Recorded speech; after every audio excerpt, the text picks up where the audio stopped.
Pardonner est héroïque, nourrir la rancune et le désir de vengeance est méprisable. Bien-aimés du Seigneur, loué soit Jésus-Christ.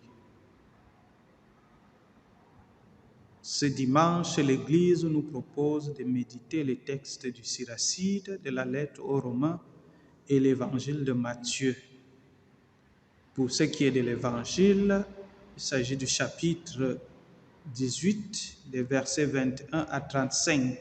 À l'occasion, je voudrais partager avec vous sur la miséricorde, le pardon infini de Dieu. Et comme nous le savons tous, il s'exprime dans la nature et il se manifeste à travers la révélation dans le sacrifice du Fils. Et pour nous orienter dans ce sens, la première lecture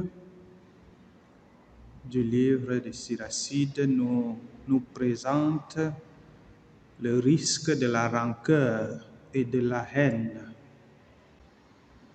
Je m'attarderai bien sûr à l'opposé, qui est l'amour infini, qui est la loi universelle que Dieu prescrit à l'homme, une loi qui est inscrite dans la nature.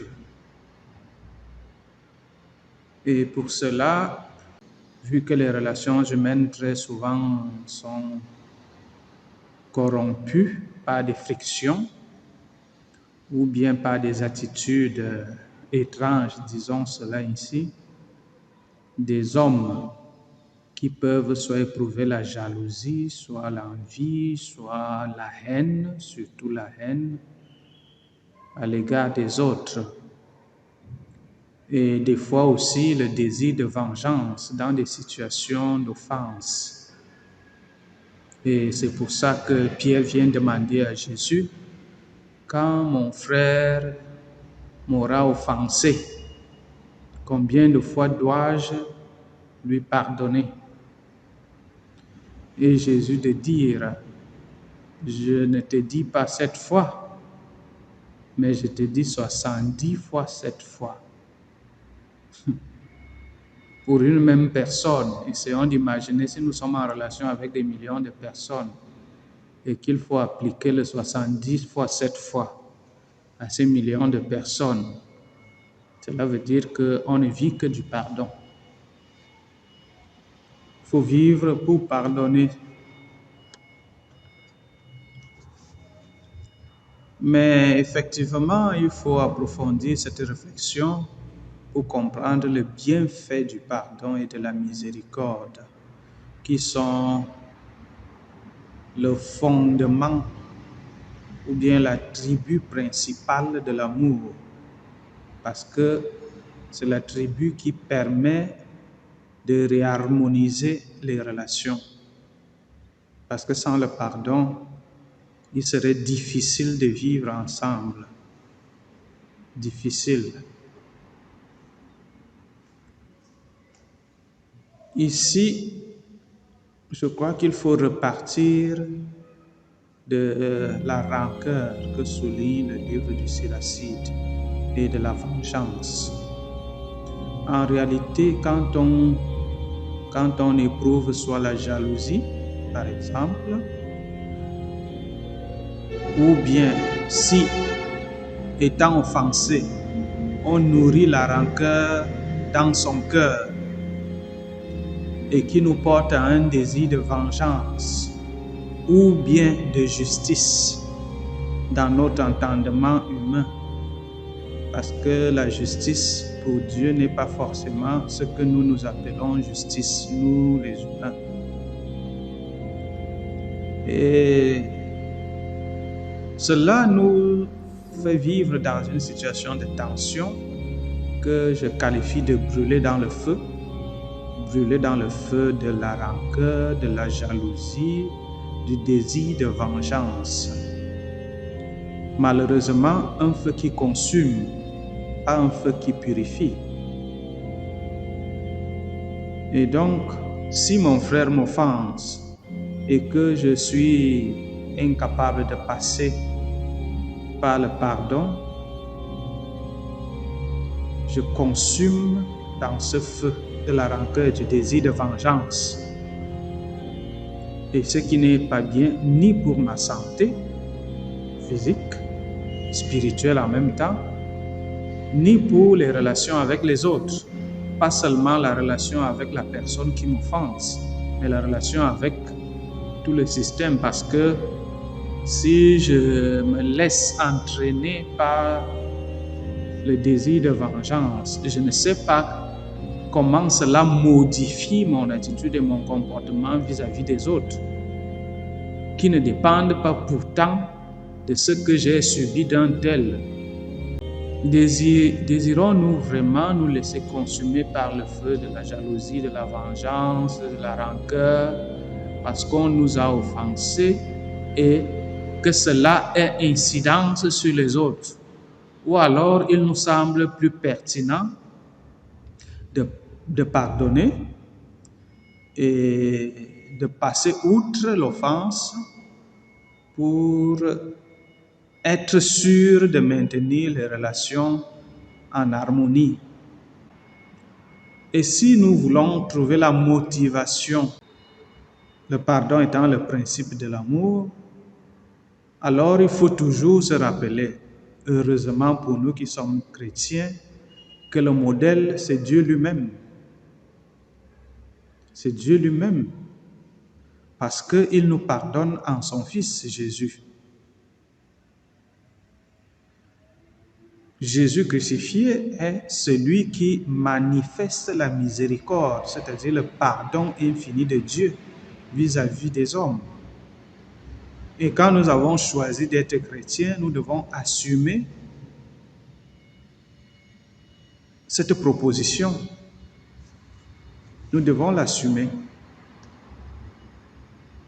Bien évidemment, il n'est pas donné d'accepter le pardon parce que très souvent, dans les dynamiques justicières, les gens qui ont des comportements de réclamation de la justice ou bien de l'équité, il nous sera difficile d'opérer le passage.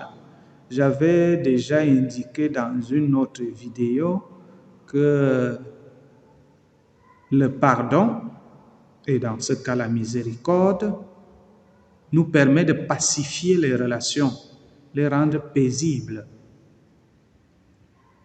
Or, si on vit emprisonné et consumé par le désir de justice et de vengeance, les relations seront toujours soit à risque, soit tensionnées.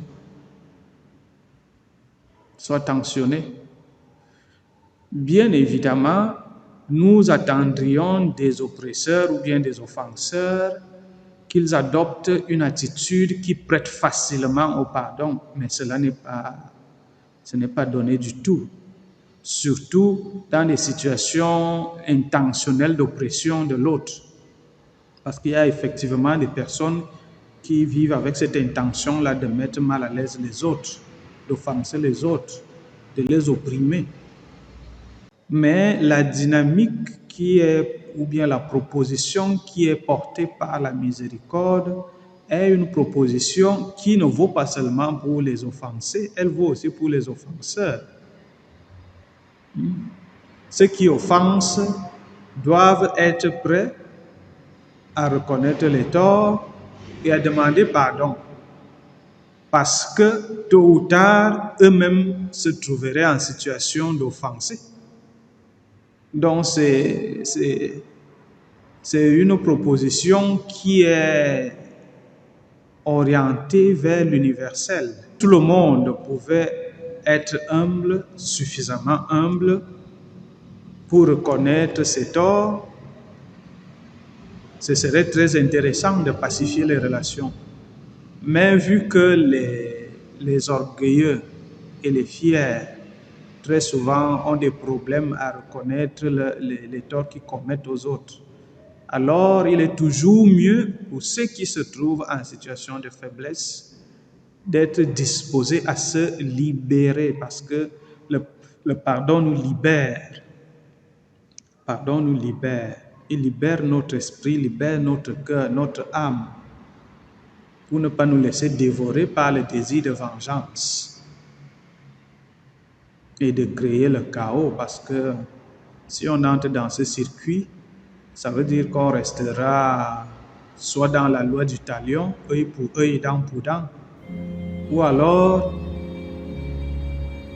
on vivra dans une société du chaos tout simplement, parce qu'à la moindre offense, on prendrait les armes pour aller combattre l'oppresseur. Non, une société qui vit de bonnes relations, une humanité fortifiée par l'amour, est une humanité qui est capable de pardonner.